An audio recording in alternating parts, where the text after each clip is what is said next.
அனைவருக்கும் வணக்கம். Madras high court recruitment. So இந்த போஸ்டிங்கில் ஆஃபீஸ் அசிஸ்டன்ட், மசால்ஜி, வாட்ச்மேன் போன்ற பணியிடங்களுக்கான ரிசல்ட் எப்போ வரும் அப்படின்னு சொல்லி, அடுத்தடுத்த ப்ராசஸ் என்ன, செலெக்ஷன் பட்டியல் எப்போ வெளியிடுவாங்க அப்படின்னு சொல்லி ஒரு மிகப்பெரிய எதிர்பார்ப்பு இருந்துகிட்ருக்கு.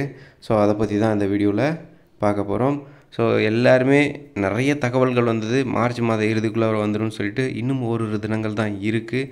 ஸோ 2-3 தினங்களுக்குள்ளே ரிலீஸ் ஆகுமா அப்படின்னாக்கா, இப்போதைக்கு இதில் வந்து பார்த்திங்க அப்படின்னாக்கா ப்ராசஸில் வேறு எந்த இதுவும் இல்லாததுனால ரிசல்ட் வந்து ஒரு தினங்களில் வெளியாக வாய்ப்புகள் இருக்குது. ஸோ மந்த் எண்டுக்குள்ளே அப்படின்ற அப்டேட் தான் சொல்லியிருக்காங்க. அப்படி இல்லை அப்படின்ற பட்சத்தில் அதாவது ஏப்ரல் மாத முதல் வாரத்தில் ரிலீஸ் பண்ணிவிடுவாங்க. ஃபஸ்ட் வீக்லேயே ரிலீஸ் பண்ணிவிடுவாங்க. ரொம்ப டிலேலாம் ஆகாது அப்படின்ற விஷயத்த சொல்லியிருக்காங்க. இருக்கக்கூடிய போஸ்டிங்ஸ்லேயே வந்து ஆஃபீஸ் அசிஸ்டண்ட், மசால்ஜி போன்ற பணியிடங்கள் வந்து ரொம்ப ரொம்ப இம்பார்ட்டண்டானது.